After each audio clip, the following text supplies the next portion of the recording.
Hello everyone. Today we are going to discuss about nuclear fission reaction. This is a very important concept to understand how a nuclear power plant works, how it generates electrical energy. This can be easily explained if you understand this nuclear fission reaction. Okay. So basically in nuclear fission reaction what happens? You have a nucleus of uranium 235. Okay. And there is a neutron. This neutron is a fast moving neutron having energy 0.25 electron volt. तो इतना energy लेके ये जो electron है वो आएगा, कुछ kinetic energy इसके पास है तो ये मूव करेगा। तो ये जब इलेक्ट्रॉन ये जो न्यूट्रॉन आएगा और स्ट्राइक करेगा एक न्यूक्लियस से। ये किसका न्यूक्लियस है? यूरेनियम 235 इसका न्यूक्लियस है ये। ठीक है। यूरेनियम का जो एटम है उसमें उसका एटॉमिक नंबर कितना है? 92 है और उसका मास नंबर कितना है? 235। इसका मतलब क्या होता है कि एक एटम के अंदर अगर तुम देखने को जाओगे तो उसका एटॉमिक नंबर 92 है। इसका मतलब ये हुआ कि उसके पास 92 नंबर्स ऑफ प्रोटॉन है और 235 इसका मतलब होता है कि टोटल कितने उसके पास प्रोटॉन एंड न्यूट्रॉन को मिला के है। ठीक है। तो अगर ये काउंट किया जाए कि ये उसका जो न्यूक्लियस है यूरेनियम का, एटम के अंदर जो न्यूक्लियस होता है उसमें अगर काउंट किया जाए then you will find 235 numbers of proton and neutron, दोनों को मिला के 235 है। ठीक है। तो इसमें प्रोटॉन और न्यूट्रॉन मिला के 235 है, out of which there are 92 number of proton. Okay. तो पूरा न्यूक्लियस में 92 प्रोटॉन है and 235 is the number of proton plus neutron. Okay. तो ये एक न्यूक्लियस है। किसका न्यूक्लियस है? यूरेनियम एटम का एक न्यूक्लियस है। उसके न्यूक्लियस पे हम क्या कर रहे हैं? एक न्यूट्रॉन को छोड़े। ये न्यूट्रॉन कितना एनर्जेटिक है? 0.25 eV electron volt is the unit to measure electric energy. मतलब एनर्जी को मेजर करने का एक यूनिट होता है इलेक्ट्रॉन वोल्ट। तो इतना एनर्जी का एक न्यूट्रॉन है जो कि आएगा और स्ट्राइक करेगा यूरेनियम के न्यूक्लियस से। तो अब ये स्ट्राइक होने से होता क्या है? ऑब्वियसली साइज इंक्रीज कर जाएगा। जैसे ये न्यूट्रॉन इसके अंदर जाएगा तो ये क्या करेगा? आसपास के जो न्यूट्रॉन एंड प्रोटॉन है उनको क्या करेगा? फोर्स देगा। तो फोर्स देने से क्या होगा? ये थोड़ा सा फैल जाएगा। तो फैल जाएगा इसका मतलब क्या कि इसका जो साइज है वो इंक्रीज कर जाएगा। समझ में आ रहा है कि जैसे ये न्यूट्रॉन इसके अंदर घुसेगा तो ये क्या हो जाएगा? थोड़ा अपना साइज को बढ़ा देगा। ऐसा साइज क्यों बढ़ रहा है? क्योंकि सब अपने अपने पोजीशन से शिफ्ट हो जाएंगे, मतलब धक्का देंगे, दूसरे अगल बगल के न्यूट्रॉन प्रोटॉन को धक्का देंगे। तो इससे क्या होगा? ये जो साइज होगा थोड़ा बड़ा हो जाएगा। ऐसे करके साइज बड़ा हो गया। ठीक है। देखो ये जो न्यूट्रॉन है वो उसके पास ज़्यादा एनर्जी नहीं रहना चाहिए। अगर ये बहुत ही ज़्यादा एनर्जी लेके आएगा तो क्या दिक्कत होगा कि जैसे ये एंटर करेगा एक ही दो न्यूट्रॉन या तो प्रोटॉन को धक्का देके निकल जाएगा। तो इससे क्या होगा कि पूरा जो न्यूक्लियस है वो तुम्हारा इसका प्रेजेंस को फील नहीं करेगा। ठीक है। खाली एक ही दो न्यूट्रॉन या तो प्रोटॉन होंगे जो कि इसके प्रेजेंस को फील करेंगे, बाकी सब अनडिस्टर्ब रह जाएंगे। तो अगर ये सारे को डिस्टर्ब करना है तो इसके पास कम एनर्जी होना चाहिए। ज़्यादा एनर्जी होने से प्रॉब्लम है। ठीक है। तो ये कम एनर्जी लेके आएगा। कितना एनर्जी? 0.25 इलेक्ट्रॉन वोल्ट लेके आएगा इतना एनर्जी। तो जैसे ये एंटर करेगा ये सबको धक्का देगा। ठीक है। धीमे से। अगर तुम कैरम खेले हो तो उसमें देखे होगे कि अगर तुम बहुत जोरों से स्ट्राइकर मारते हो तो कॉइन्स में से सिर्फ एक ही कॉइन होता है डिस्टर्ब होता है, बाकी सारा जैसे कि वैसे रह जाता है। ठीक है। लेकिन अगर तुम धीमे स्पीड से मारोगे कैरम का जो स्ट्राइकर है तो सारे कॉइन्स में वो डिस्टर्बेंस होता है। ठीक है। तो वही होगा कि धीमे स्पीड से मारे हो तो ये क्या होगा? सब डिस्टर्ब हो जाएंगे और साइज तुम्हारा बड़ा हो जाएगा। अब होता क्या है कि ये भी जो है वो भी तो न्यूक्लियस ही है ना। किसका न्यूक्लियस है? यूरेनियम 235 का ही न्यूक्लियस है। लेकिन ये न्यूट्रॉन इसके अंदर घुस गया है तो ऑब्वियसली यहाँ पे एक न्यूट्रॉन ज़्यादा है। तो अभी इसका जो एटॉमिक नंबर होगा वो तो 92 ही रहेगा, क्योंकि नंबर ऑफ प्रोटॉन में कोई चेंजेस नहीं आया है। चेंजेस किस में आया है? नंबर ऑफ न्यूट्रॉन में चेंजेस आया है। तो अगर मैं ऊपर में लिखता हूँ क्या 235, वो क्या होता है? Number of proton plus number of neutron. Number of proton तो 92 ही रहेगा, लेकिन एक न्यूट्रॉन ऑब्वियसली ऐड हुआ है इसके अंदर में। तो टोटल प्रोटॉन एंड न्यूट्रॉन कितना था तुम्हारे पास? 235 था।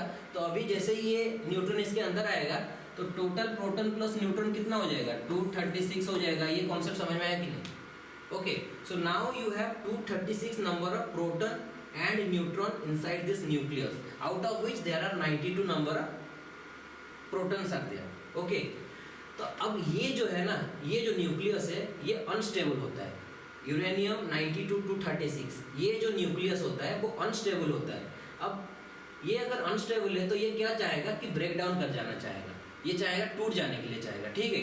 तो ये टूटने क्यों चाहेगा, और देखो टूटने का प्रोसेस स्टार्ट हो गया है। इसके बाद क्या होगा, यहाँ से देखो कंप्रेशन हुआ है, कंप्रेशन होके धीरे से यहाँ से कट हो जाएगा, कट हो जाएगा तो ये 2 पीस में बढ़ जाएगा। देखो आगे में देखो यहाँ पे कट हुआ है, कट होने से देखो 2 पीसेस हमको मिल गया, और 2 पीसेस जो मिले हैं उसके साथ साथ हमको 3 नंबर ऑफ न्यूट्रॉन भी मिले हैं। ये जो 3 न्यूट्रॉन है ना इस साइड गए हैं ना इस साइड गए हैं, ठीक है। तो ये क्यों ब्रेक डाउन किया, क्योंकि ये अनस्टेबल था। यूरेनियम 92-236 का जो न्यूक्लियस होता है वो अनस्टेबल होता है, तो वो चाहेगा क्या, स्टेबल होने के लिए चाहेगा। तो स्टेबल कैसे होगा, ब्रेक होने से ही स्टेबल होगा, क्योंकि ब्रेक डाउन होने के बाद जो उसके डॉटर न्यूक्लियाई बनेंगे उनके पास ज़्यादा बाइंडिंग एनर्जी होता है as compare to the parent nuclei. The daughter nuclei have more binding energy. अगर बाइंडिंग एनर्जी ज़्यादा रहेगा तो वो अपने से खुद से क्या करेंगे, मतलब बाइंड होकर इजीली रह पाएंगे, क्योंकि यहाँ पे जो बाइंडिंग एनर्जी है वो कम है। लेकिन अगर ब्रेक हो जाता है तो बाइंडिंग एनर्जी बढ़ जाता है, तो इसीलिए वो ब्रेक डाउन करता है, सो दैट वो मोर स्टेबल फॉर्म में आ सकता है। तो सिंपल कॉन्सेप्ट है कि यूरेनियम 92-236 जो ये बना है वो अनस्टेबल होता है, ठीक है। तो अनस्टेबल, जो भी अनस्टेबल होता है वो चाहता है कि कैसे भी करके स्टेबल हो जाए। तो स्टेबल होने का तरीका क्या है कि ये स्टेबल होने के लिए क्या करेगा, खुद को ब्रेक डाउन कर देगा, 2 पीस में ब्रेक कर जाएगा।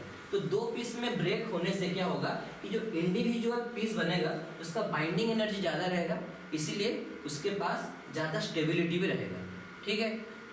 तो ये जो ब्रेक डाउन होता है ना, मतलब ये सारे जो न्यूट्रॉन्स एंड प्रोटॉन है इसके अंदर 2 ही हिस्से में डिवाइड हो जाते हैं, ठीक है। तो कुछ न्यूट्रॉन प्रोटॉन एक हिस्से में आएंगे और कुछ न्यूट्रॉन प्रोटॉन दूसरे हिस्से में आएंगे, और 3 न्यूट्रॉन ऐसे होंगे जो कि ना इस वाले हिस्से में जाएंगे ना कि इस वाले हिस्से में जाएंगे। ये तीनों न्यूट्रॉन अपने में बाहर में ही रहेंगे, ठीक है। और ये जो 3 न्यूट्रॉन होते हैं वो हाईली एनर्जेटिक न्यूट्रॉन होते हैं, इनके पास बहुत ही ज़्यादा एनर्जी भी रहता है। तो अब चलते हैं कि इसका पूरा रिएक्शन को समझते हैं। मैंने क्या बोला था कि यूरेनियम का एक न्यूक्लियस है जिसका एटॉमिक नंबर 92 है और उसका मास नंबर है 235। अगर ये तुम्हारे पास है तो उसको क्या करना है, एक न्यूट्रॉन उसके ऊपर स्ट्राइक कर देना है। तो ये मैंने एक न्यूट्रॉन लिखा है। अच्छा, ये जो न्यूट्रॉन है इसके नीचे में हमने 0 क्यों लिखा है, क्योंकि न्यूट्रॉन के पास कितने प्रोटॉन होते हैं, कोई भी प्रोटॉन नहीं होता है। न्यूट्रॉन एक अलग सा ही पार्टिकल है, उसके पास तो कोई प्रोटॉन नहीं होता है, उसके लिए हमने यहाँ पे नीचे 0 लिखा है। ऊपर में हम क्या लिखते हैं, मास नंबर। मास नंबर मतलब टोटल प्रोटॉन और न्यूट्रॉन को मिला के एक न्यूट्रॉन के पास कितने न्यूट्रॉन होते हैं, एक न्यूट्रॉन होता है ना, तो उसी को हम यहाँ पे लिख सकते हैं ऊपर में। तो ऊपर में हम लिखते हैं mass number, that is the total proton plus neutron. तो यहाँ पे एक न्यूट्रॉन के पास कितने न्यूट्रॉन होते हैं, एक ही न्यूट्रॉन तो होता है, तो इसीलिए हम ऊपर में 1 लिख सकते हैं, क्योंकि टोटल प्रोटॉन प्लस न्यूट्रॉन एक न्यूट्रॉन का 1 है। और कितने प्रोटॉन होते हैं कि न्यूट्रॉन के पास कुछ भी प्रोटॉन नहीं होता है, तो उस हिसाब से हम यहाँ पे नीचे में 0 लिख सकते हैं, ठीक है। ये कॉन्सेप्ट समझ में आ गया कि न्यूट्रॉन के नीचे में 0 क्यों लिखे हैं और ऊपर में 1 क्यों लिखे हैं। उसके पास यहाँ पे चलते हैं, यूरेनियम 92-235 ये क्यों लिखा गया है, क्योंकि जो यूरेनियम है, यूरेनियम के पास 92 प्रोटॉन है, इसके न्यूक्लियस के पास कितने प्रोटॉन है, 92 है, 92 प्रोटॉन है, और टोटल न्यूट्रॉन और प्रोटॉन को मिला के कितना है, 235। तो अभी ये यूरेनियम का जो न्यूक्लियस है इसमें हमने क्या किया है, एक न्यूट्रॉन को स्ट्राइक किया। जैसे ही स्ट्राइक किया ये न्यूट्रॉन इसके अंदर चला गया, ठीक है। तो ये न्यूट्रॉन इसके अंदर गया तो ये क्या करेगा, टोटल प्रोटॉन प्लस न्यूट्रॉन को एक बढ़ा देगा कि नहीं, है कि नहीं। इसीलिए जो नया तुम्हारा कंपाउंड का फॉर्मेशन हुआ है दैट इज यूरेनियम 92-236। इसके ऊपर में 236 क्यों लिखा समझ में आ रहा है, क्योंकि ये 1 जो है इसमें ऐड हो गया है, इसीलिए 236 हो गया। लेकिन उसके नंबर ऑफ प्रोटॉन में तो कोई चेंजेस आया ही नहीं होगा, इसलिए अभी भी ये कितना लिखोगे, 92 ही लिखेंगे, ठीक है। और ये जानते हो कि जब इसका फॉर्मेशन होता है वो अनस्टेबल होता है, और अनस्टेबल होने के बाद वो क्या करता है, खुद को ब्रेक डाउन करता है। ब्रेक डाउन करके 2 डॉटर न्यूक्लियाई का फॉर्मेशन होता है, ठीक है। तो यहाँ पे देखो बेरियम का फॉर्मेशन हुआ है, क्रिप्टन का फॉर्मेशन हुआ है, उसके साथ साथ तुमको ये भी पता है कि 3 तुमको न्यूट्रॉन भी मिलता है। So there are 3 number of neutron. और न्यूट्रॉन को रिप्रेजेंट करने का तरीका क्या होता है, नीचे में 0 ऊपर में 1 लिखते हैं, और यहाँ पे 3 मल्टीप्लाई किए, that means there are 3 number of neutron, each neutron having atomic number 0 and mass number 1। और ये जो रिएक्शन होता है ना, तुमको बहुत सारा एनर्जी भी रिलीज होता है, मतलब ये जो ब्रेकडाउन हुआ उसके साथ साथ तुमको बहुत सारा एनर्जी भी मिलता है। तो वो एनर्जी को हमने यहाँ पे लिखा है क्यू एनर्जी। ये एनर्जी का मतलब हुआ कि जब ये रिएक्शन होगा, टूटेगा, पेरेंट न्यूक्लियस टूट के डॉटर न्यूक्लियस का फॉर्मेशन होगा, इसके साथ साथ तुमको बहुत सारा एनर्जी भी मिलता है। तो यहाँ पे हमने एनर्जी भी लिख दिया है रिएक्शन में। तो ये जो रिएक्शन है समझ में आ गया कैसे हो रहा है। यूरेनियम 92 to 35 में एक न्यूट्रॉन का स्ट्राइक किया जाता है। ओके, और जब ये न्यूट्रॉन का स्ट्राइक होता है तो एक अनस्टेबल कंपाउंड का फॉर्मेशन होता है और इसका एटॉमिक नंबर 92 रहता है, लेकिन उसका मास नंबर एक बढ़ जाता है। कितना हो जाता है? 236 हो जाता है। और दिक्कत क्या होता है कि ये पूरा पूरी एक अनस्टेबल कंपाउंड होता है, ये ज़्यादा टाइम ऐसे ही इस फॉर्म में नहीं रह पाता है। तो ये क्या करता है, कुछ ही टाइम के अंदर खुद का ब्रेकडाउन करता है, 2 पीसेस में डिवाइड हो जाता है। डिवाइड होने से फायदा क्या होता है, इंडिविजुअल पीस का बाइंडिंग एनर्जी ज़्यादा रहता है। ठीक है, मिल के देखो, अगर 2 पीस मिल के रह रहे हैं तो दिक्कत क्या हो रहा है कि दोनों का बाइंडिंग एनर्जी बहुत ही कम हो रहा है। तो ये दोनों चाहेंगे कैसे भी करके दोनों से एक दूसरे से अलग हो जाए, या तो 2 पीसेस का फॉर्मेशन हो जाए, सो दैट ये जो कंपाउंड है वो ज़्यादा स्टेबल फॉर्म में रह सकता है। जैसे डिवोर्स होता है, देखोगे नहीं, रिलेशनशिप में, मैरिज में क्या होता है, जब मिलके रहते हैं तो बहुत सारा झगड़ा होता है, तो उसके बाद जो डिवोर्स होता है तो वो आदमी खुश भी रहता है और जो औरत है वो भी खुशी में रहता है। तो यहाँ पे भी वही हो रहा है। ठीक है, जैसे ही ये अनस्टेबल स्टेट में रहा है, ठीक है, अनस्टेबल स्टेट में रहा है, तो कुछ ही टाइम के अंदर दोनों में डिवोर्स होके दोनों अलग हो गए। ठीक है, और ये तीनों उनके बच्चे सोच लो। ठीक है, तो ऐसे करके तुम्हारा स्प्लिटिंग होता है। कोई भी अनस्टेबल कंपाउंड ज़्यादा टाइम के लिए नहीं रह सकता है, वो इमीडिएटली क्या करता है, ब्रेकडाउन करता है। तो यहाँ पे भी ब्रेकडाउन हुआ, यूरेनियम का जो न्यूक्लियस है ब्रेकडाउन होके बेरियम एंड क्रिप्टॉन का फॉर्मेशन हुआ। देखो, बेरियम का एटॉमिक नंबर 56 है, क्रिप्टॉन का एटॉमिक नंबर 36 है, और ऊपर में 144 लिखा हो, मतलब ये उसका number of proton plus neutron हो गया।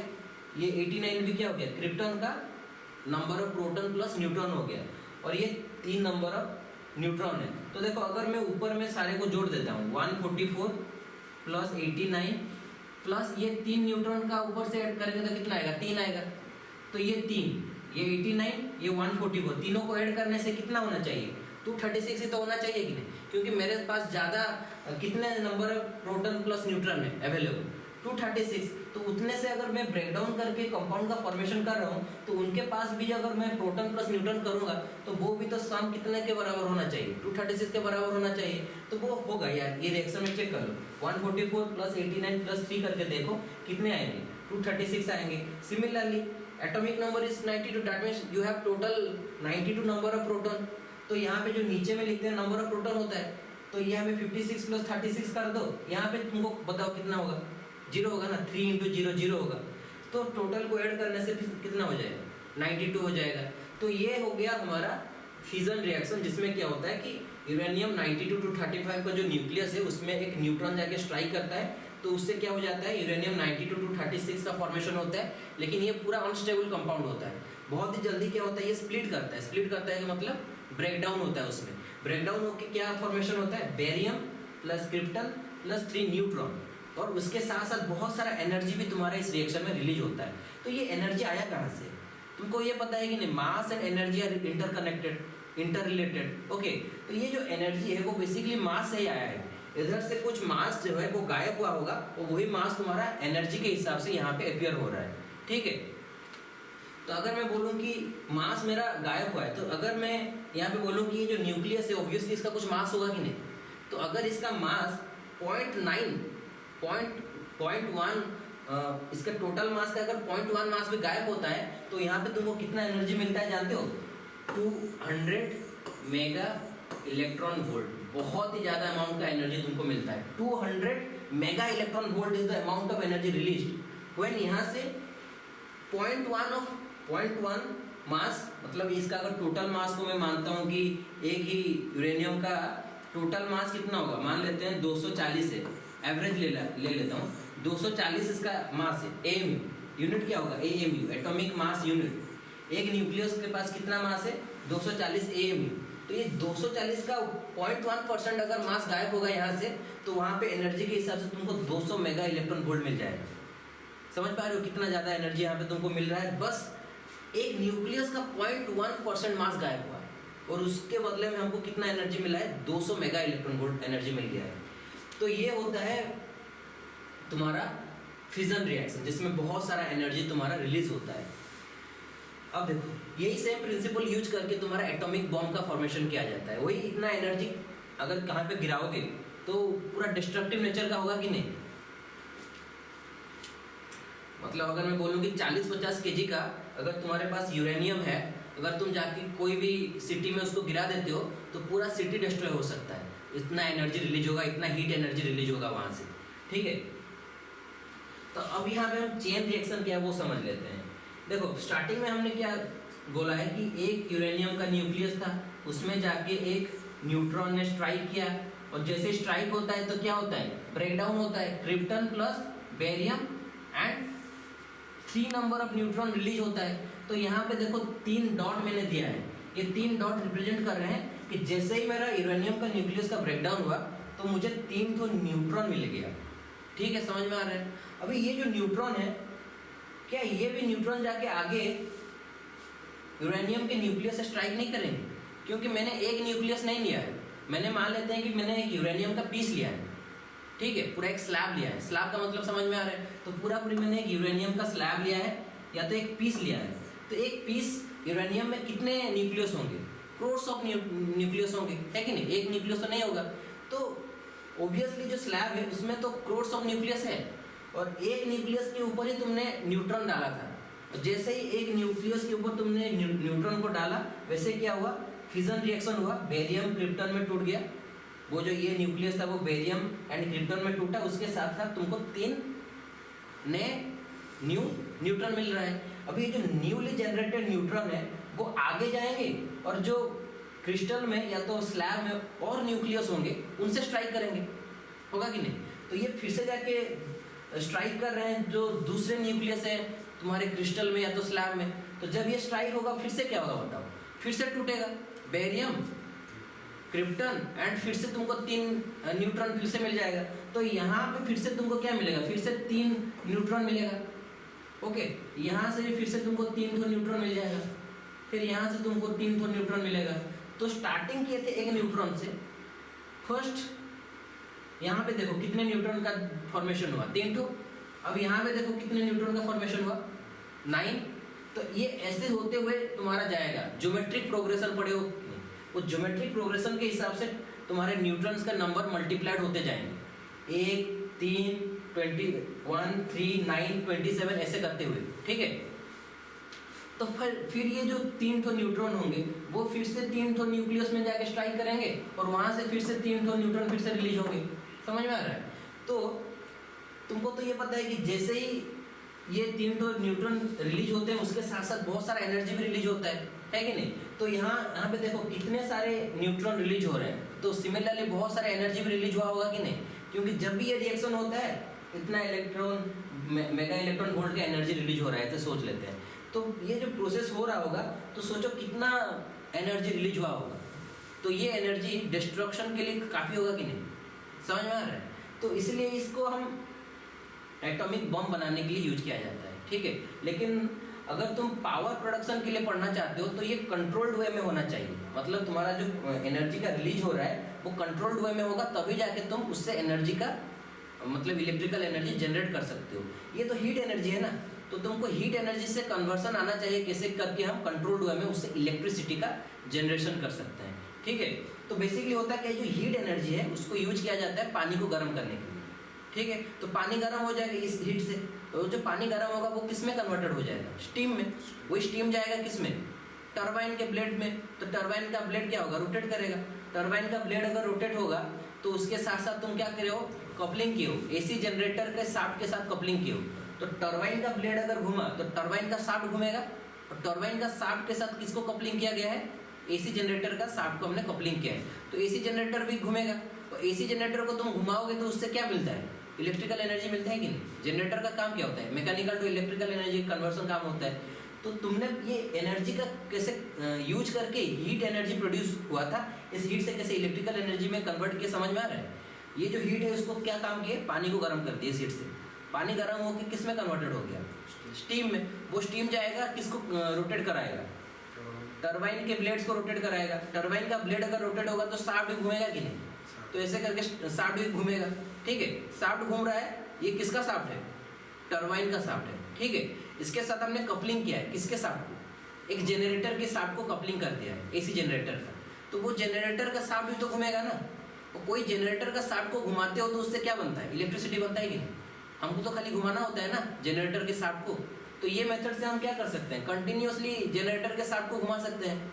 स्टीम का प्रोडक्शन हो रहा होगा, ये यहाँ से एनर्जी, हीट एनर्जी प्रोड्यूस हो रहा होगा, वो पानी को गर्म कर रहा होगा, वो पानी इवापोरेटेड होके जा रहा होगा, और एक चैम्बर होगा, बॉयलर चैम्बर, जहाँ पे जाके वो टरबाइन को घुमाएगा। तो टरबाइन जैसे घूमेगा, एसी जनरेटर का शाफ्ट भी घूमेगा, उसके साथ साथ क्या होगा? एसी जनरेटर का शाफ्ट को घुमा दिया तो काम हो गया ना। खाली घुमाना ही तो होता है, शाफ्ट को घुमाए तो क्या होगा? इलेक्ट्रिसिटी बनेगा कि नहीं? क्योंकि जो जनरेटर होता है उसके अंदर कॉइल होता है, तो वो कॉइल भी रोटेट करेगा, और उसके अंदर में तुम्हारा मैग्नेटिक फील्ड होगा, मैग्नेटिक फील्ड को कट करके ईएमएफ इंड्यूस होगा, ठीक है। तो वो जो रोटेट हो रहा है, कौन रोटेट कर रहा है? टरबाइन का शाफ्ट। उसके साथ साथ हमने कपलिंग कर दिया है किसको? एसी जनरेटर के शाफ्ट को। और वो जो एसी जनरेटर का शाफ्ट घूम रहा होगा तो उसके अंदर आर्मेचर कॉइल भी घूम रहा होगा, ठीक है। आर्मेचर घूम रहा है, आर्मेचर का कॉइल घूम रहा है, और तुम्हारे एसी जनरेटर के जानते हो स्टार्टर में north pole and south pole रहता है। तो ऊपर में मान लेते हैं नॉर्थ पोल है, नीचे में साउथ पोल है, और ये कॉइल ऐसे ऐसे करके घूम रहा है। तो जो north to south magnetic lines तुम्हारा होगा, वो ये कॉइल कट करेगा। कॉइल कट करेगा तो क्या होगा? एक कॉइल को हम क्या बोल रहे हैं? Armature coil. आर्मेचर कॉइल जैसे ही कट करेगा, ईएमएफ बनेगा कि नहीं कॉइल में? और ईएमएफ बन गया मतलब काम हो गया, वोल्टेज बन गया। कोई भी लोड को कनेक्ट करोगे, बल्ब को कनेक्ट कर दिया तो बल्ब तुम्हारा जलेगा कि नहीं? तो ऐसे करके हम क्या कर रहे हैं कि न्यूक्लियर एनर्जी से इलेक्ट्रिकल एनर्जी का कन्वर्ट कर रहे हैं, ठीक है। ये रिएक्शन खाली हमको करना है। क्या करना है? देखो, यूरेनियम का एक न्यूक्लियस को लिए, उसमें क्या किए? एक न्यूट्रॉन को मार दिए। जैसे ही मार दिए, वो न्यूट्रॉन गया उसके अंदर चला गया, ठीक है। जैसे चला गया उसके अंदर, वो पूरा कंपाउंड को क्या कर देगा? पूरा न्यूक्लियस को क्या कर देगा? अनस्टेबल कर देगा। और ये अनस्टेबल स्टेट में ज़्यादा टाइम नहीं रहेगा, वो क्या करेगा? ब्रेक डाउन करेगा। तो जैसे ब्रेक डाउन होगा, मुझे 2 ठो न्यूक्लियस मिलेगा, छोटे छोटे न्यूक्लियस मिलेंगे, ठीक है। एक बेरियम का न्यूक्लियस, एक क्रिप्टन का न्यूक्लियस। उसके साथ साथ क्या मिल रहा है? 3 ठो न्यूट्रॉन मिल रहा है।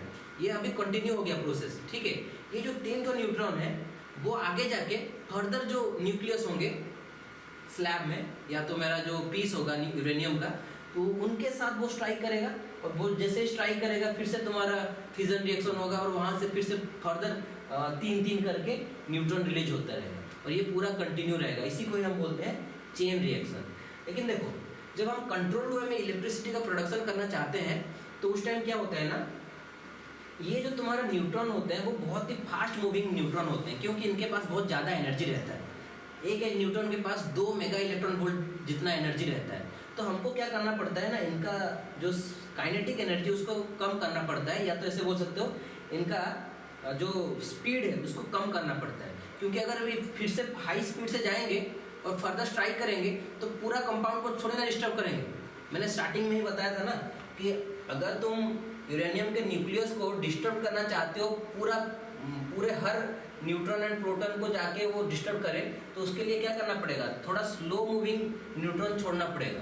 फास्ट मूविंग न्यूट्रॉन जाएगा तो खाली 1-2 प्रोटॉन न्यूट्रॉन को ही डिस्टर्ब करके आगे बढ़ जाएगा, ठीक है। मैं चाहता हूँ कि कंपाउंड्स में जितने भी, मतलब ये जो न्यूक्लियस जितने भी प्रोटॉन न्यूट्रॉन है, वो सबको डिस्टर्ब करें। तो इसलिए मुझे स्लो मूविंग न्यूट्रॉन छोड़ना पड़ेगा। जैसे मैंने एक एग्जाम्पल दिया था कैरम का। तो कैरम खेलते टाइम अगर तुम बहुत जोर से मारते हो स्ट्राइकर, तो सारा कॉइन डिस्टर्ब नहीं होते हैं, एक ही कॉइन डिस्टर्ब होता है कि नहीं। लेकिन अगर मैं धीमे स्पीड से मार दूं तो क्या होगा? पूरा बिखर जाएगा, सब डिस्टर्ब होते हैं, है कि नहीं। सारा कॉइन डिस्टर्ब होते हैं। तो वही कॉन्सेप्ट यूज करो यहाँ पे। तो मुझे क्या चाहिए कि एक स्लो मूविंग न्यूट्रॉन जिसके पास सिर्फ थर्मल एनर्जी ही हो। थर्मल एनर्जी का मतलब ऐसा न्यूट्रॉन जिसके पास ज़्यादा एनर्जी ना हो, बस एनवायरनमेंट से जितना एनर्जी उसको मिल गया होगा उतना ही सफिशिएंट एनर्जी है। वही न्यूट्रॉन जाएगा और स्ट्राइक करेगा यूरेनियम के एक न्यूक्लियस से, तभी जाके क्या होगा कि ये अपना साइज को बढ़ाएगा, ये अपने साइज को बढ़ा देगा। ऑब्वियसली ना, पूरा जितने न्यूट्रॉन प्रोटॉन है वो सब डिस्टर्ब होंगे, तो ये साइज अपना ऑटोमेटिकली बढ़ जाएगा कि नहीं। लेकिन हाई मूविंग स्पीड से आने से क्या होगा? डिस्टर्बेंस खाली 1-2 को ही होगा, बाकी उसका साइज में ज़्यादा चेंजेस नहीं आएगा। सो ब्रेकडाउन होने के लिए मेन इंपॉर्टेंस क्या है? इसका साइज बढ़ जाए, तभी जाके ये ब्रेकडाउन करेगा, हाँ कि नहीं। तो इसीलिए जब यहाँ पे हमको 3 तो न्यूट्रॉन मिल रहे हैं, ये लेकिन स्लो मूविंग न्यूट्रॉन नहीं होते हैं, समझ में आ रहा है। हमने यहाँ पे स्टार्टिंग में जो न्यूट्रॉन छोड़ा था, मैंने स्लो स्पीड से छोड़ा था, थर्मल न्यूट्रॉन था। लेकिन यहाँ पे जो न्यूट्रॉन है वो स्लो मूविंग न्यूट्रॉन नहीं है, वो हाईली एनर्जेटिक न्यूट्रॉन है, जिसके पास कितना काइनेटिक एनर्जी है, मतलब 2 mega electron volt, 2 mega electron volt जितना एनर्जी इनके पास है। तो अभी ये फास्टर मूविंग न्यूट्रॉन अगर जाएंगे फर्दर न्यूक्लियस से स्ट्राइक करेंगे तो कोई चेंजेस नहीं आएगा ना शेप एंड साइज में, समझ में आ रहा है। तो इसलिए क्या किया जाता है कि इनके बीच में किसको डाल दिया जाता है, मॉडरेटर को डाल दिया जाता है। अब ये मॉडरेटर क्या होता है, water, water is the best moderator, ठीक है। पानी, अभी सोचो कि मैंने यहाँ पे पानी छोड़ दिया, ठीक है। सपोज तुम बाइक से जा रहे हो, ठीक है, पूरा रोड है, खाली रोड है और तुम बाइक में जा रहे हो, तो तुमको रोकने वाला तो कोई नहीं है, बहुत हाई स्पीड से जाओगे। अब मैं बोल दिया कि ठीक है वही बाइक चलाओ, लेकिन तुमको पानी के अंदर से जाना होगा, तो ऑब्वियसली तुम्हारा स्पीड तो डिक्रीज ऑटोमेटिकली हो जाएगा ना, है कि नहीं। तो वही सेम कॉन्सेप्ट है, जो न्यूट्रॉन जा रहा होगा उसको पानी से होते हुए जाना पड़ेगा, तो पानी से होते हुए जाएगा तो उसका स्पीड क्या होगा, ऑटोमेटिकली रिड्यूस हो जाएगा। तो अभी वो जो 2 मेगा इलेक्ट्रॉन वोल्ट का इलेक्ट्रॉन था, मतलब 2 मेगा इलेक्ट्रॉन वोल्ट जितना एनर्जी कैरी करने वाला न्यूट्रॉन था, वो अभी इतने हाई स्पीड से नहीं जा पाएगा, क्योंकि पानी है, पानी के मॉलिक्यूल से वो स्ट्राइक करते हुए जाएगा, तो उसका स्पीड ऑटोमेटिकली रिड्यूस हो जाएगा। तो इसीलिए एक रीज़न है कि हम किसको यूज करते हैं, मॉडरेटर को यूज किया जाता है to reduce the speed of fast moving neutron. अब तो रिड्यूस करने का रीज़न क्या है, समझ में आ रहा है ना। अगर ये हाई स्पीड से जाएगा तो फिर से जब जाके वो फर्दर न्यूक्लियस से स्ट्राइक करेगा तो उसका शेप या तो साइज में कोई चेंजेस नहीं आएगा, और शेप साइज में चेंजेस नहीं आएगा तो वो ब्रेकडाउन भी नहीं करेगा, ब्रेकडाउन नहीं करेगा तो एनर्जी रिलीज भी नहीं होगा, तो मतलब जो फिजन रिएक्शन है वो कंटिन्यू भी नहीं हो पाएगा, समझ में आ रहा है। तो फिजन रिएक्शन को अगर तुम चाहते हो कि कंटिन्यू हो तो उसके लिए तुमको क्या करना पड़ेगा कि जैसे ही तुम्हारा ये 3 तो न्यू न्यूट्रॉन जनरेट हो रहे हैं, उनके स्पीड्स को तुमको रिड्यूस करना पड़ेगा by the help of moderator. तो हम मॉडरेटर छोड़ देते हैं पूरे चैम्बर के अंदर, तो जब ये न्यूट्रॉन रिलीज होते हैं तो वो पानी से होते हुए जाते हैं, तो क्या होता है, उनका स्पीड रिड्यूस हो जाता है, और आगे जाके जब फिर से उनको मिलेगा न्यूक्लियस किसका, तो वो इजीली स्ट्राइक करके उनके शेप साइज को डिस्ट्रॉय कर सकते हैं, मतलब डिस्टर्ब कर सकते हैं, समझ में आ रहा है। जैसे शेप साइज चेंज हो जाएगा वैसे ही तुम्हारा ब्रेकडाउन प्रोसेस भी स्टार्ट हो जाएगा, समझे। तो ये है हमारा न्यूक्लियर फिजन रिएक्शन। और ये अगर समझ गए तो न्यूक्लियर पावर प्लांट का जो लॉन्ग क्वेश्चन आता है एग्जाम में, न्यूक्लियर पावर प्लांट का ब्लॉक डायग्राम को बनाना है, उसका वर्किंग प्रिंसिपल कैसे न्यूक्लियर पावर प्लांट काम करता है, वो भी तुमको 5 मिनट लगेंगे समझ जाने के लिए। बस तुमको ये रिएक्शन समझना था कि ये रिएक्शन होता कैसे है, ठीक है। तो ये जो चेन रिएक्शन है ये बेसिकली हमारा एटॉमिक बॉम्ब बनाने का बेसिक कॉन्सेप्ट होता है, ठीक है। एटॉमिक बॉम्ब में ये चेन रिएक्शन ही होता है, ठीक है। लेकिन अगर तुम चाहते हो कि पावर का प्रोडक्शन करना है, इसको कंट्रोल्ड वे में एनर्जी को प्रोडक्शन करना है, तो उसमें तुमको क्या करना पड़ेगा, ये फिजन रिएक्शन का जो रेट है इसको कंट्रोल करना पड़ेगा। इसी रिएक्शन में अगर इसी फास्ट रेट में अगर तुम्हारा रिएक्शन होगा तो वो तो ब्लास्ट कर जाएगा पूरा, ठीक है। बहुत सारा एनर्जी मल्टीप्लाई होता जाएगा, इतना एनर्जी आएगा कि तुम उसको कंट्रोल ही नहीं कर पाओगे। तो कंट्रोल करोगे तभी जाके तुम उसको क्या कर सकते हो, इलेक्ट्रिकल एनर्जी में कन्वर्ट कर सकते हो। तो कंट्रोल करने का एक तरीका तो मैंने बता दिया कि जो न्यूट्रॉन है इनको स्लो डाउन करो सो दैट ये रिएक्शन कंटिन्यू रहेगा, ठीक है। इसके साथ साथ क्या करना पड़ता है कि कंट्रोल रॉड यूज किया जाता है। कंट्रोल रॉड का काम क्या है, देखो अभी मैं खाली ये जो 3 तो न्यूट्रॉन बने हैं कि नहीं, इनमें से 2 को रोक दूंगा, 2 को आगे बढ़ने ही नहीं दूंगा, ठीक है। 2 को आगे कैसे नहीं बढ़ने देंगे, by using control rod. Control rod मान लेते हैं स्टील। अब ये स्टील का एक प्रॉपर्टी है कि उसमें अगर कोई न्यूट्रॉन स्ट्राइक करता है तो उससे आगे जा ही नहीं पाता है, मतलब वो हो गया एब्जॉर्ब, न्यूट्रॉन हो जाएगा एब्जॉर्ब, मतलब गायब हो जाएगा। तो यहाँ पे हमने किसको रख दिया है, कंट्रोल रॉड को रख दिया है। तो ये 2 तो न्यूट्रॉन तो आगे बढ़ नहीं पाएंगे, तो कौन सा न्यूट्रॉन को खाली जाने दिए, इसको जाने दिए, ठीक है। अब खाली ये न्यूट्रॉन जाएगा और यहाँ से ये 3 स्ट्राइक करके बाकी ये 3 बनेंगे। फिर हम क्या करेंगे, ये 2 को रोक देंगे, किसको यूज करके, control rods. Control rod use किया जाता है to absorb fast moving neutron, neutron को एब्जॉर्ब करने के लिए। आगे बढ़ने ही नहीं देंगे न्यूट्रॉन को, जैसे ही वो कंट्रोल रॉड में स्ट्राइक करेगा वो क्या हो जाएगा, गायब हो जाएगा, ठीक है। मॉडरेटर देखो गायब नहीं करता है, उसका स्पीड को खाली रिड्यूस कर देता है। मॉडरेटर खाली उसका स्पीड को रिड्यूस करता है, उसको गायब नहीं करता है, ठीक है। वो स्लो स्पीड पे जाएगा, फिर से जब जाके न्यूक्लियस में स्ट्राइक करेगा तो क्या होगा, न्यूक्लियर रिएक्शन तो होगा। लेकिन इसमें क्या हो रहा है कि खाली एक न्यूट्रॉन को ही हम आगे बढ़ने दे रहे हैं, बाकी सबको ब्लॉक कर दिया जा रहा है by using control rod. Moderator का काम क्या समझ में आ रहा है? देखो रिएक्शन करना है तो क्या करना है, न्यूट्रॉन का स्पीड को कम करो। अगर वो न्यूट्रॉन का स्पीड कम नहीं होगा तो रिएक्शन ही नहीं हो पाएगा। अगर रिएक्शन ही नहीं हो पाएगा तो कैसे तुमको एनर्जी मिलेगा, हीट एनर्जी। समझ में आ रहा है? तो रिएक्शन होने के लिए बहुत ही इंपॉर्टेंट है कि जो न्यूट्रॉन बन रहे हैं, फास्ट मूविंग न्यूट्रॉन, उनके स्पीड को कम करना है। ठीक है, उनके स्पीड को कम करने के लिए हम किसको यूज किए, मॉडरेटर। लेकिन कंट्रोल लोड किसके लिए यूज किया जा रहा है, कंट्रोल लोड इसके लिए यूज किया जा रहा है कि जो फास्ट मूविंग न्यूट्रॉन है इनको एब्जॉर्ब करवाने के लिए। क्योंकि तीनों को मैंने रिएक्शन में पार्टिसिपेट कराना नहीं है, क्योंकि ये तीनों पार्टिसिपेट करेंगे तो ये तीनों के लिए फिर से कितने आ जाएंगे न्यूट्रॉन, 9 आ जाएंगे। फिर ये 9 पार्टिसिपेट करेंगे तो उनके लिए फिर कितना आ जाएंगे, 27। समझ में आ रहा है? 9 है तो 9 × 3 फिर करना है, 27 आएंगे। तो इसीलिए मैं क्या कर रहा हूँ, एवरी जनरेशन में खाली एक न्यूट्रॉन को ही पास किया जा रहा है आगे बढ़ने के लिए, बाकी सबको रोक दिया जा रहा है। तो ये रोकने का काम कौन कर रहा है, कंट्रोल रॉड करता है। ठीक है, बेस्ट कंट्रोल रॉड कौन है, स्टील, क्रोमियम स्टील, स्टील को यूज किया जाता है। वो स्टील से जैसे ही स्ट्राइक करेगा न्यूट्रॉन आगे बढ़ ही नहीं पाएगा। ठीक है, तो हम सारे न्यूट्रॉन को नहीं चेक कर रहे हैं। ठीक है, सबको चेक कर दोगे तो रिएक्शन कैसे होगा। जैसे कि मैंने रॉड को यहाँ पे ऐसे रखा है, अगर मैं आगे बढ़ा दूँ तो सब चेक हो गया। थोड़ा ऊपर किया तो एक को ही पास किया, दोनों को ब्लॉक कर दिया। फिर थोड़ा ऊपर कर दिया तो खाली दोनों को पास किया है, एक को मैंने ब्लॉक किया है। तो रेट ऑफ रिएक्शन को अगर मुझे बढ़ाना है, एनर्जी प्रोडक्शन बढ़ाना है, तो बताओ कि जो कंट्रोल रॉड है इसका पोजीशन से कंट्रोल किया जा सकता है कि नहीं। अगर पूरा रेट ऑफ रिएक्शन को बंद करना है तो रॉड को पूरा ऐसे करके रख दो, तो कोई भी न्यूट्रॉन पास नहीं होगा तो रिएक्शन स्टॉप हो जाएगा। ठीक है, थोड़ा ऊपर किए तो एक ही न्यूट्रॉन खाली पास हुआ। ठीक है, मैं चाहता हूँ कि रेट ऑफ रिएक्शन को और थोड़ा बढ़ाना है, तो रॉड और थोड़ा ऊपर कर दी तो ये भी अभी पास होगा। और थोड़ा बढ़ाना है रेट ऑफ रिएक्शन और ऊपर कर दो, तो ये रॉड का पोजीशन ऊपर नीचे करके मैं रेट ऑफ रिएक्शन को कंट्रोल कर पाऊंगा कि नहीं, बताओ। तो ये होता है बेसिक कॉन्सेप्ट। जब मैं आगे तुमको न्यूक्लियर पावर प्लांट पढ़ाऊंगा उसमें ये पूरा ब्लॉक के हिसाब से बताऊंगा कि कैसे तुम्हारा पानी जो है वो गर्म होगा। ये जो मतलब एक चैम्बर के अंदर पूरा ये रिएक्शन होगा, ये रिएक्शन जब भी होगा तुम्हारा हीट प्रोड्यूस होगा, जानते हो। तो ये हीट को हम क्या करेंगे, यूज करेंगे पानी को गर्म करने के लिए। पानी गर्म होगा तो स्टीम का फॉर्मेशन, स्टीम फॉर्मेशन हुआ तो that steam goes to strike the blades of a turbine. Turbine के ब्लेड में स्ट्राइक करेगा तो टरबाइन रोटेट करेगा। टरबाइन के साथ कपलिंग किया है किसको, हमने एसी जनरेटर को। तो जनरेटर का भी शाफ्ट जो है वो भी रोटेट करेगा। इससे क्या होगा, इलेक्ट्रिसिटी का फॉर्मेशन होगा। वो हमारा नेक्स्ट वीडियो लेक्चर होगा। ठीक है, थैंक यू भाई।